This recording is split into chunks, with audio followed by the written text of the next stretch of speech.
kulanti wacan wanaagsan saaxiibayaal meel kastoo caalamka joogtaan soo dhawaada waxaad daawanaysaan channelkiinii waxbarashada aan ugu talagalnay ardayda soomaalida inay ka faa'iidaystaan.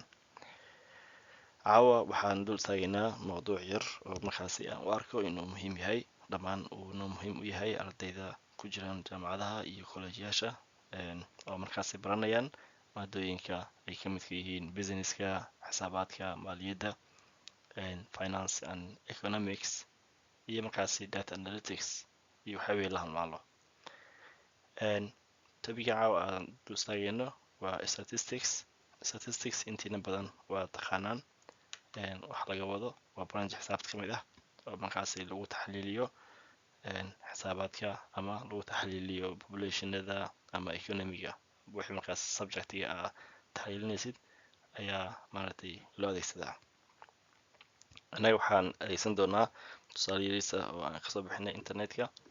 Tusaalahan marka wuxuu u dhacayaa, waxaan samayn doonaa kow waa taxliilin doonaa anagoo markaasi adeegsanayno statistic tools. Marka statistic tools marka adeegsatid waxay kuu sahlaysaa inaad markaas aad taxliilisid xogtii, kadibna xogta aad taxliilisay ayaa waxaan ku samayn doonaa interpretation oo ah inaan kasoo saarno wax markaasi la fahmi karo oo markaas insight loo yaqaano ama loo yaqaano isheegay wax markaas maaragtay la isticmaali karo oo maaragtay faa'iido u leh qofka isticmaalayo inuu go'aan ku qaato xogtii aad taxliilisay. Kasoo qaad waxaa haysanaa dataset. Okay, dataset waxaa laga wadaa markaas maaragtay xogta aad taxliilinaysid inta ay ka kooban tahay. Marka kasoo qaad waxaa taxliilinaynaa exam scoreka oo arday markaasi anagoo waxaan doonaynaa in aan analyze karo inaan taxliilino xogtaan si aan u fahno ardayda performance-gooda, si aan u fahno ardayda maaragtay sheegay maaragtay waxqabadkooda ama imtixaankii inuu ku guuleystay inuu ku dhaceen ayaan taxliilin doonaa. Waxaan adeegsan doonaa datasetkan. Okay, marka waa soo sharaxnay dataset wuxuu yahay. Waxaa dhahnay dataset wax weyn maahan, it's just this waa xogta waxay ka kooban tahay. Marka datasetka waxay ka kooban tahay, hadda datasetkan wuxuu ka kooban yahay 1 2 3 4 5 6 7 8 9 10. Okay, wuxuu ka kooban yahay 10 shay. 10kan shay uu ka kooban yahay waxay u taagan yihiin 10 arday, mid kasta wuxuu keenay buundooyinka meeshan ku xusan. Marka xogtaas u baahan inaan taxliilino. Sida ujeedna dabcan qaar waxay keeneen buundooyin sarsare oo sida 90 camal ah, qaarna waxay keeneen buundooyin aan aad u sareynin sida 60 oo kale. Marka waxaan rabnaa inaan xogtaan kasoo saarno maaragtay wax oo aan dhihi karno ardayda ama si fiican u baaseen ama si fiican u dhaceen ama mataqaana ii sheegay wax markaas la fahmi karo. Hadda sidii xogtaan ay noogu muuqato go'aan laguma qaadan karo, laakiin markii xoogaa waqti ay gelino waxaa noo suurtageli doonto in aan kasoo saarno wax markaas macluumaad ah oo lagu saleyn karo go'aan wax ku ool ah.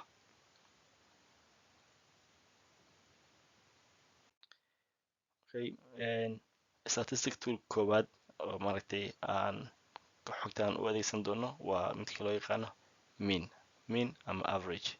Okay, mean ama average waa maxay? Mean ama average waxaa waaye celceliska xogtaan 10kan arday muxuu yahay.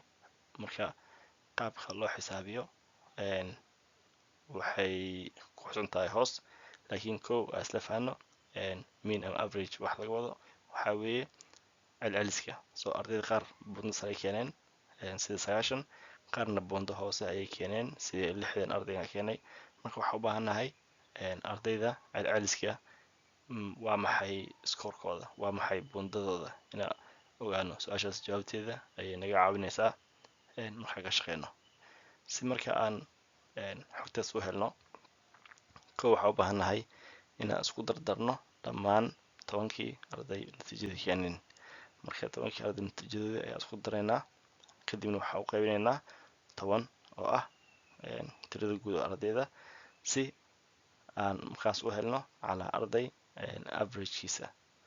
Okay, markaan isku darno waxaa noo soo baxday 773. Haddaan u qaybino 10na waxaan helaynaa 77.3. Okay, 77.3 waa celceliska marka ardayga dhacay iyo ardayga hoose oo aanan mataqaanaa bunda sare keenin celceliskooda ardaydan glasskan waxaan dhihi karnaa mean average scorekooda waxaa weeye approximately 77.3 isku celcelis ardaydan waxay keeneen 77 qaarna waxay ka koreeyaan qaarna waxay ka hooseeyaan marka tani waa statistical tool koowaad oo statistics isticmaasho waxaana la dhahaa mean ama average hadba sidii loo isticmaalo okay midda labaad oo statistical toolka caawa sharaxayna waxaa weeye median ama medium dadka qaar bas ay dhahaan laakiin ereyga saxda waa median okay median waxaa waaye erey dhexaadka waa tirada dhexda ku jirto tirada dhexda ku jirto maxay tahay sababta maaragtay ii sheegay ay macno noogu sameynayso waxay noo sheegaysaa waxayna siinaysaa maaragtay ii sheegay ereyga markaas dhexda ku jiro waxay noo sheegaysaa tirada dhexda ku jirto oo imse arday ama mataqaanaa ka sareysa tirada dhexda ku jirto imse arday ay ka hooseyso tirada dhexda ku jirto marka waa tiro muhiim ah marka aan qaadanaysid waxay ku tusinaysaa kala bartamaha ardayda mataqaanaa ii sheegay intaan waxay ka sareeyna numbers kore keeneen intaan waxay ka hooseeyna waxay keeneen number hoose marka kow waxaana looga baahan yahay inaan maaragtay list gareyno oo sort gareyno sort waxaa laga wadaa shaqshaqitaan ama kala saaritaan sida hore ku aragnay xogtii way isku qasneyd laakiin hadda waxa u sort gareynaynaa qaab ascending waxaa laga wadaa tirada markii maaragtay ii sheegay 1 2 3 4 saas oo si ay tirada kor aadayso aad isku daba dhigto ama aad u arrange gareyso bilcagsigeeda haddii tirada aad u arrange gareysid like 4 3 2 1 taasna waxaa la dhahaa descending oo waxaa waaye ii sheegay tiradii waxaa kasoo bilowday meel kore hoos ayaa usoo wadaa waa soo dejin marka kow waxaa u baahanahay in aad tiradii qaab ascending ah oo kor aadayso u arrange gareyno marka waxaan ka bilaabeynaa nambarka ugu hooseeyo oo 60 ah 65 68 ilaa aan gaarno nambarka ugu sareeyo ah 95 intaas markaa sameyno ayaa waxaa sameynaynaa dhinac ayaa ka kansaleynaa soo hadda kan kansalno kanna waa kansaleynaa waxaa ujeedadana waxaa waaye inaan meel dhexa isugu imaano okay kana kansaleynaa kadib kana kansaleynaa kadib kana kansaleynaa kana kansaleynaa kadib kana kansaleynaa kadibna kana kansaleynaa okay sida ujeedid waxaa kusoo haray 78 marka waa nambarka dhexda ku jiro waxaa ognahay 1 2 3 1 2 3 4 5 1 2 3 4 5 okay so 1 2 3 4 5 6 7 8 9 10 okay 10 xabo waaye so labadan ayaa dhexda ku jirto so waxaan sameynaynaa marka labada dhexda ku jirto ayaa isku daraynaa labada dhexda ku jirto waxaa waaye 75 iyo 78 markaad isku darsid waxaa kusoo baxayso here is 3 and here is 153 so 153 haddaa laba u qaybisid waxaa helaysaa by 2 1 by 2 that is 7 that is 14 then you have 13 divided by 2 that is 6.5 so roughly waxaa helaysaa 76.5 waa haddii laba lambar dhexda ku jiraan so datakeena 10 waaye so median numberka lamarkan sax ma ahan marka ignore garee medianka waa 76.5 haddii 9 lambar ay ahaan lahaayeen wuxuu ahaan lahaa lamarka markasta faqadka oo dhexda ku jiro marka median waxay naga caawinaysaa inaan ogaano lamarka dhexda ku jiro haddii lambarada ay dhaban yihiin oo that is haddii lambarada aysan odd ahayn ay yihiin even haddaysan kis ahayn oo ay dhaban yihiin laba lambar dhexda ku jirto ayaa isku daraynaa kadibna averagekooda ayaa waxayna siin doonaan medianka okay aan u gudubno qayb saddexaad waxaa ku eegi doonaa mode okay mode maxaa laga wadaa mode waxaa waaye value-ga markasta soo laalaabto in data set so haddaa haysatid tusaale haddaa haysatid data ka kooban 1 2 3 4 5 lambarka markasta soo laalaabto marar badan soo laabtay wuxuu noqonayaa hal because wuxuu soo laabtay laba mar nambarada kale kulli waxay soo laabteen hal mar. haddii marka aan wax yar dib u laabano oo aan u fiirino dib datasetkeeni ma jiro lambar soo laabtay.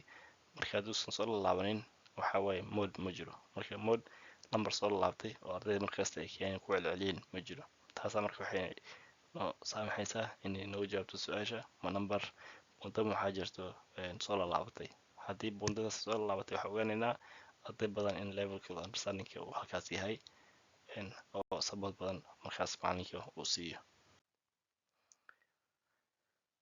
okay statistical toolska afraad oo ayagana waxaa la dhahaa range. range sidiisa wax kala maahan, waxaa weeye differencega udhexeeyo waa differencega waa isweydaarka ama maaragtay sheegay kala jarka udhexeeyo highest iyo lowest values in the dataset. datasetka haysatay bundada kugu sareysay waxay ahayd 95, bundada kugu hooseysayna ardayda keena waxay ahayd 60. haddii ay kala jartid waxay haysataa 35. marka su-aasha ay ka jawaabaysa waxaa waaye ardayga ugu sarreeyo iyo ardayga ugu hooseeyo maxaa udhexeeyo oo gaab ah, oo gaab aqooneed ah, like knowledge-ka udhexeeyo maxaa weeye. okay ardaygan wuxuu keenay 95, ardaygan wuxuu keenay 60. intaas waxay cabiraysaa aqoonta labada arday udhexeyso. si marka loo improve gareeyo ardaygan waa in maaragtay dadaal lagu bixiyo si mataqaanaa knowledge-kiisa kor loo soo qaadi lahaa ilaa maaragtay ama ardaygan uu lasoo ekaado ama gaabkan loo soo reduce gareeyo. marka range waxaa lagu helaa datasetka tirada ugu sareyso laga jiray datasetka tirada ugu hooseyso. okay now waxaa imaanaynaa variance. okay variance maxaa laga wadaa? variance wax kale maahan, waxa waaye sheegay waxaa lagu helaa valueska in the dataset vary from the mean. okay meankii waa soo ogaanay wuxuu ahaa, remember we got a mean of 77. okay 77.3 ayaga 0.3 isticmaalayaan but it's 77.5 whatever it is dhimalaan.